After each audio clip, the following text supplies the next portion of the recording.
So, good day class. Again, my name is Lydia Alea Larsa, and today we will going to discuss the Forensic 4, Chapter 3, Part 1. So, medyo mahaba yung Chapter 3 natin, no? Parang magpa-Part 4 siya. Isa-isahin natin and himahimayin natin kasi more on terminologies. For the Chapter 3, Part 1, we have here the writing.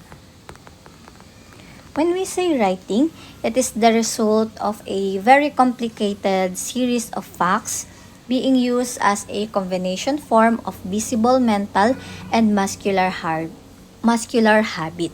So, ito daw ay nafo-form of a visible, syempre nakikita natin yung writing, di ba? Kaya nga nababasa natin. Visible, mental, and muscular habit. So, bakit muscular habit?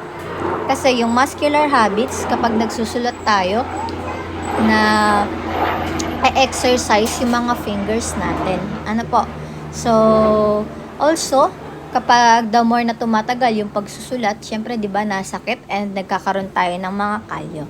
So, some define handwriting as a visible speech. Meron tayong dalawang kinds of writing.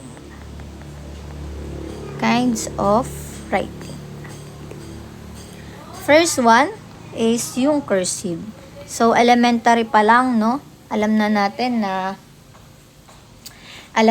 tinuturo na sa atin yung cursive. Parang grade 3 ata, nagko-cursive na. So, cursive or yung tinatawag natin na kambit-kambit or connected. So, this is the writing in which one letter is joined to the next. So, example, di ba? Example name ko. Ayan, ganyan ano. Cursive. Next is the script. Script, this is a separated or printed writing.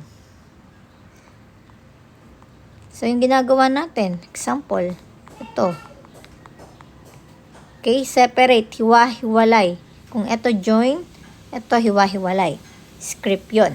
And pag sinabi namang block, di ba kaya tayo may tinatawag na caps lock or block, this is the capital letter.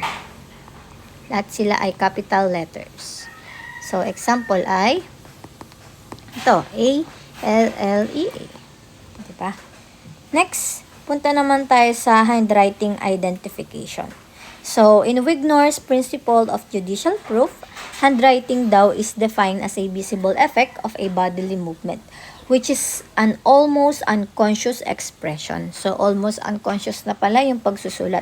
So, it can either fix sa sinasabi nga nating muscular habits or reacting from a fixed mental impression of a certain ideas associated with the script form. So, environment and even yung education, pati sa trabaho, nakaka-apekto sa individual kung paano sila magsulat. So, it can affect the individual so variously in the formation of these muscular habits. So, di ba, yung iba kapag pasmado, di ba, nanginginig-nginig, may tremor pagdating sa pagsusulat. So, the imitation of the style of writing by another person becomes difficult because the other person cannot be mere with the willpower reproduced in himself. So, all the muscular combination from the habit of the first writer. So, next, meron tayong tinatawag na handwriting signature identification is an exact science. Science nga ba to? So, in the hand of a qualified examiner or operator, under the proper condition, the identification by means of the handwriting and signature is certain. So, basta nasa proper condition siya. Gaya ng sufficient yung question writing. Okay? Sufficient yung question writing. Next is sufficient known writing. Sufficient known writing. And third is sufficient time. And last is the use of scientific instrument.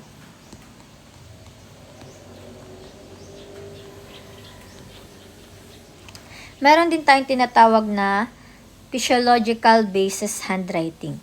So, the writing, the pen functions as an extension of the hand. The fingers transmit to the directive impulse and the variation in the muscular tension that according to the writer's nervous organization occur during the act of writing. So, syempre, bago tayo magsulat, tinatransmit muna sa isip natin kung ano yung isusulat natin bago matransfer sa kamay natin at sa mga daliri natin. And then, kapag in-apply na natin yung pressure sa pen para makapagsulat. So, that is the physiological basis of handwriting. So, meron din tayong tinatawag na ability or the power to hold a fountain pen or the form of symbols and word can be said to emanate from or its cortical center.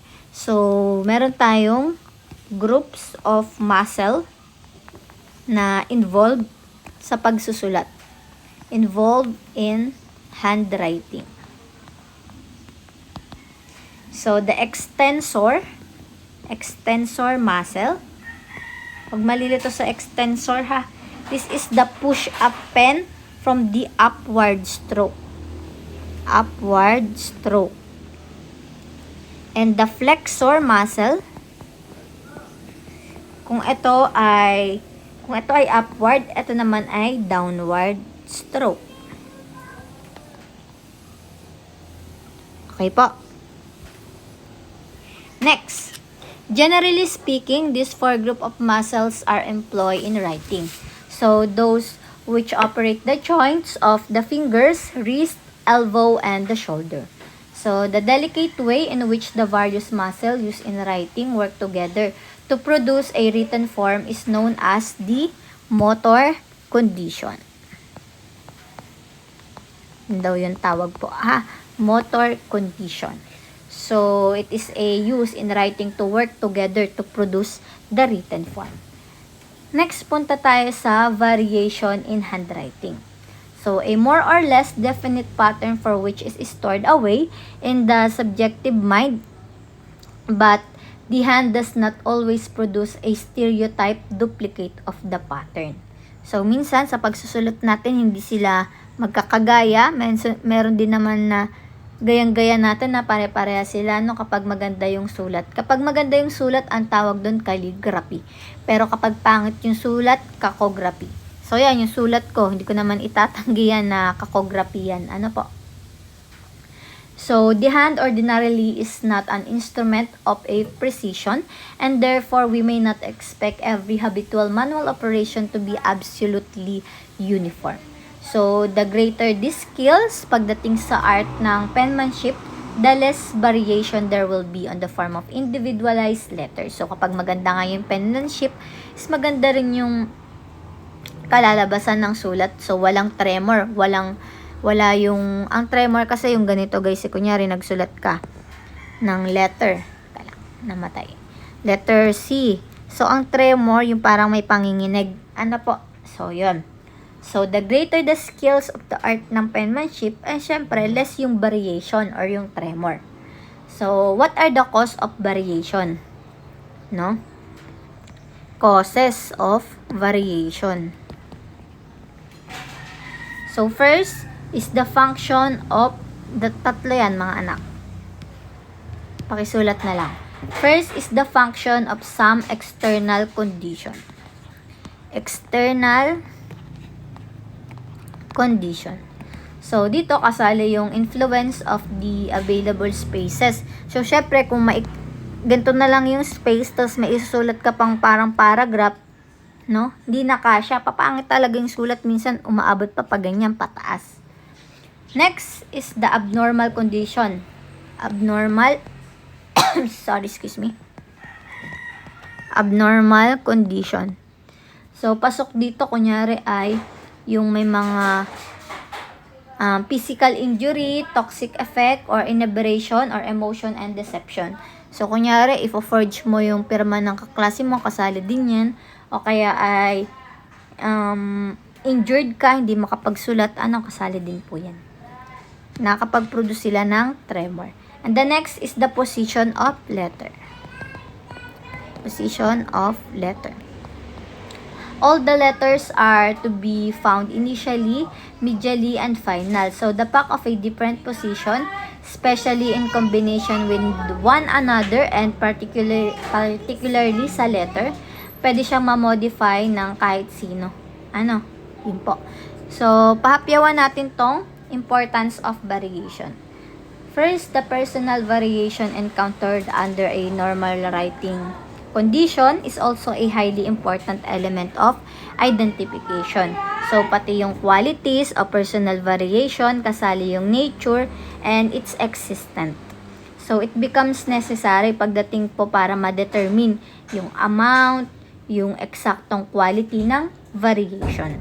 So, it is improbable that the variety and extent of variation in handwriting will exactly duplicated into individuals, such as a coincidence becomes practically impossible, and this multitude of possible variation when combined is what constitute individuality sa pagsusulat. So, kunyari, with a group of signatures of a particular writer, meron siyang mga certain normal divergence pagdating sa size, yan, sa spacing, and even yung proportion, no? So, the variation in genuine writing is ordinarily in a superficial parts and in size, proportion, degree, yan. Yung design, yung slant, yung shading, yung angularity, or yung roundness ng sulat, no? Pati yung direction ng stroke, kasali din po. So, the most note lang natin pa ha. The most common error in identification of handwriting is due to the fact that evidence is actually forgery is executed on the ground that there is variation in genuine writing. So, kapag forgery, ginaya lang, no? Kitang-kita mo yung variation kasi kapag may gayahan yan, nag-i-stop yan, nagpe-pen lift yan. Okay po. Next, punta tayo sa development of handwriting of an individual. So, development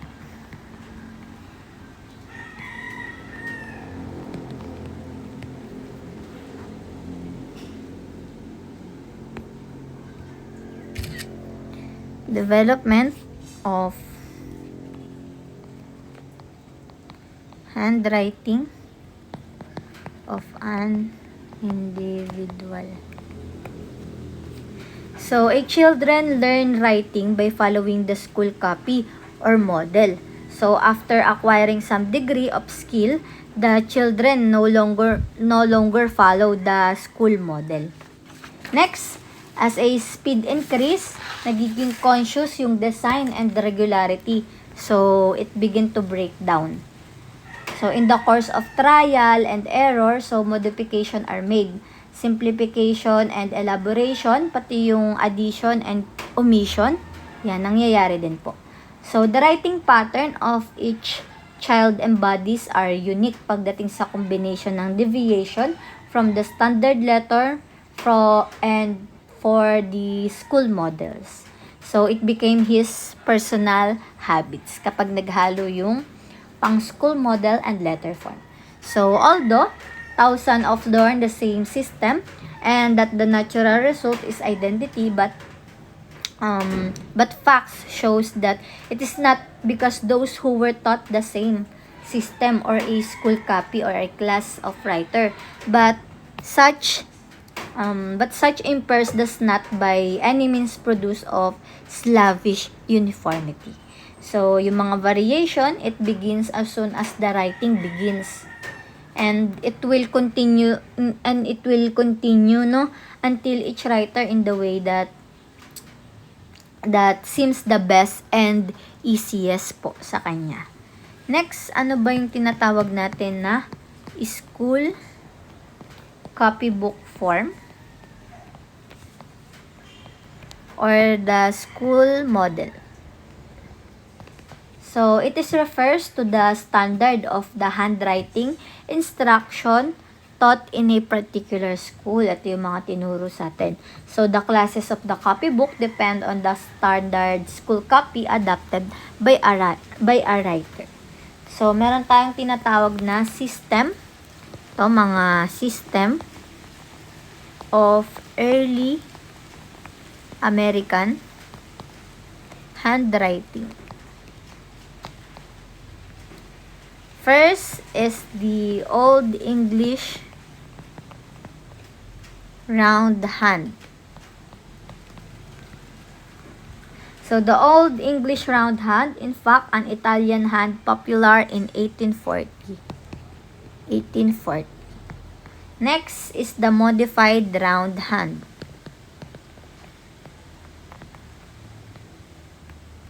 It is the early edition of the Spencerian and the Pison-Danton and Scribner's The Copybook 1840 to 1860. Next is the Spencerian na tinatawag. Spencerian.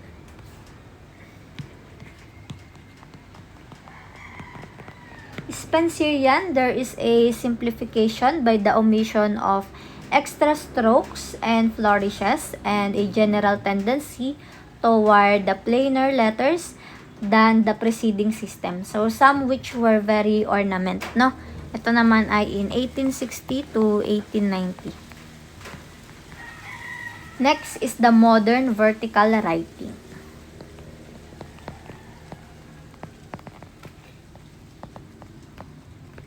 Ito naman ay yung 1890 to 90s. Ano po? So, the last is the, okay, ayaw na naman sumulat. The arm movement writing. Dito naman, the manner of method of writing instead of the form alone is specially emphasized. Okay? So, out of this 5 division of early handwriting, the modern commercial hand system is na-develop. So, this is also characterized as a pre-movement. So, and the forms adapted ay best suited siya pagdating sa kailangang gamitin. Depende ha. So, madali lang naman po ma-adapt yung mga writings kapag madali yung sulat, di ba, kapag ginagaya natin.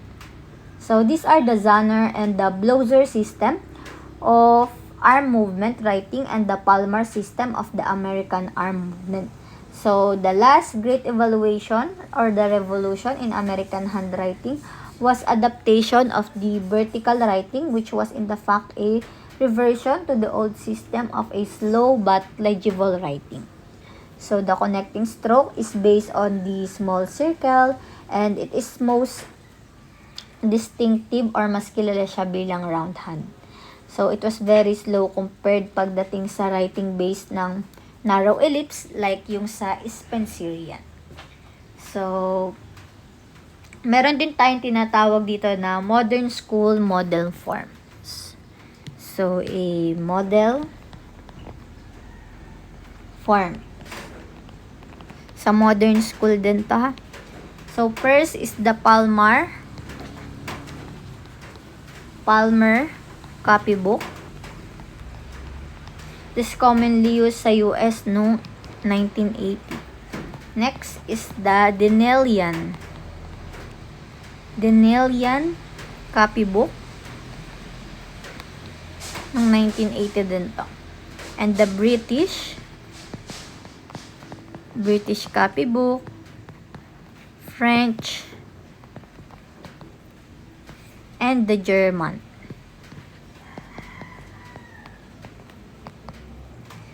So, meron din na second to the last is the significance of the school copy forms or the system characteristic as basis in the identification of handwriting. So, first is the similarities of form are not indicated of identity unless they concern unusual form. Or kaya, what are the term deviation from a natural or a normal?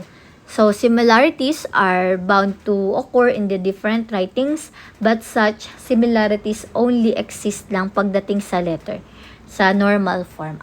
So, the facts that are yours are no significance. So, all the difference in form are indicated of a non-identity. So, the likeness in the form may be general and simple indicate the class or the genus, or to the difference that does not differentiate may be nearly superficial. So, in many system, pagdating sa writing, the date and the influence of a system of writing have an important bearing pagdating sa question or genuine or forgery ba yan ng mga kaso. So, the presence of the European characteristic in handwriting is very vital and controlling facts. So, last is the importance of the design letters. So, this one is the system of writing. May mga points siya. 4 lang yung points niya. Na po. So, first is the nationality of the writer and the system learned, the date of the writing, and some influence that surrounded the writer. So, it's all about the writer. Kung paano niya ba ginamit yung design. Di ba makikita nyo? May mga font sa different word. So, doon, nakadepende sa writer kung syempre saan yung pinanggalingan niya and sanay din yung penmanship niya sa ganan. So, that includes the part 1 of the chapter 3. Part 1 pa lang po to ha. Mahaba pa to hanggang part 4. So, himay-himay natin siya para mas maintindihan natin. Okay? So, yun lang and hope na magpasa na din sa G-Drive after ng lecture.